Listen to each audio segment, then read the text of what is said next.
et il tremblait de tous ses membres.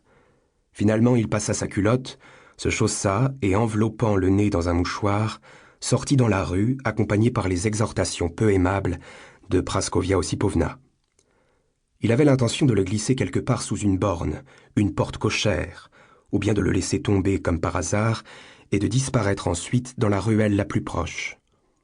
Mais pour son malheur, il ne faisait que rencontrer des gens qui le connaissaient et qui l'abordaient en lui disant « Où vas-tu » ou bien « À qui veux-tu donc faire la barbe de si bonne heure ?» De sorte qu'Ivan Yakovlevitch ne pouvait trouver un moment propice pour réaliser son dessein. Une fois, il réussit pourtant à le faire tomber, mais le garde de police le lui indiqua de loin avec sa hallebarde, en lui criant « Ramasse, tu viens de perdre quelque chose !» Et Ivan Yakovlevitch fut obligé de ramasser le nez et de le cacher dans sa poche.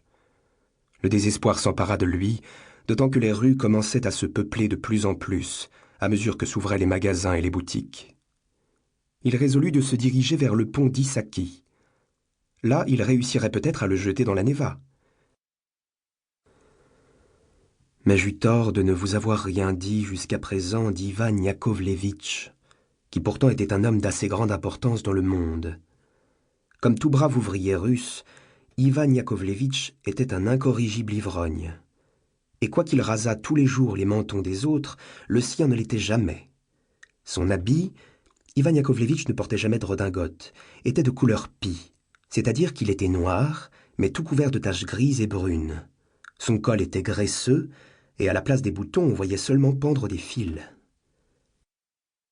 Ivan Yakovlevitch était un grand cynique, et lorsque l'assesseur de collège Kovaliov lui disait, pendant qu'il lui faisait la barbe, « Tes mains, Ivan Yakovlevitch, sentent toujours mauvais », il se contentait de répondre par la question, « Pourquoi donc sentirait-elle mauvais ?»« Je n'en sais rien, mon ami, disait alors l'assesseur de collège.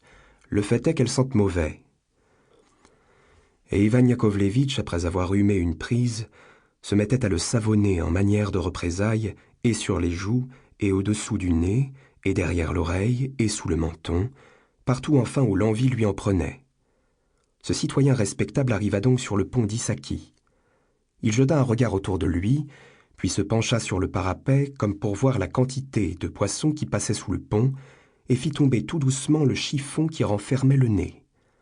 Il se sentit immédiatement soulagé, comme si on lui avait enlevé un grand fardeau.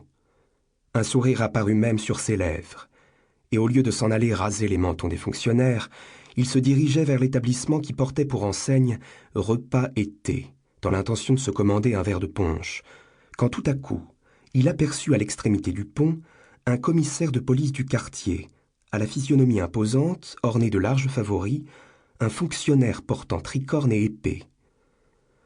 Il se sentit glacé de terreur, tandis que le commissaire, lui faisant signe du doigt, lui criait « Viens donc par ici, mon cher !»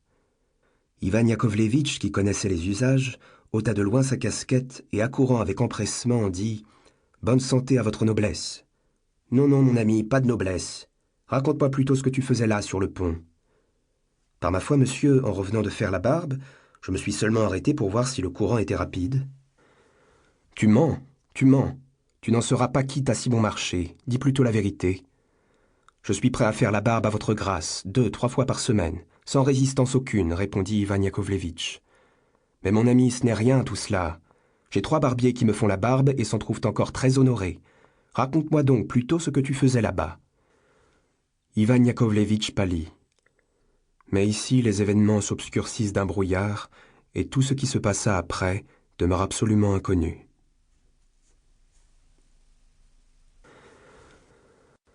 L'assesseur de collège Kovaliov s'éveilla d'assez bonne heure, et fit avec ses lèvres « brrr », ce qu'il faisait toujours en s'éveillant, quoiqu'il n'eût jamais pu expliquer pourquoi.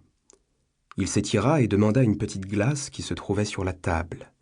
Il voulait jeter un coup d'œil sur le bouton qui lui était venu sur le nez la veille au soir. Mais à sa grande surprise, il aperçut à la place du nez un endroit parfaitement plat. Effrayé, Kovaliov se fit apporter de l'eau et se frotta les yeux avec une serviette. En effet, le nez n'y était pas. Il se mit à se tâter pour s'assurer qu'il ne dormait pas. Non, il ne dormait pas. Il sauta en bas du lit, se secoua. Pas de nez.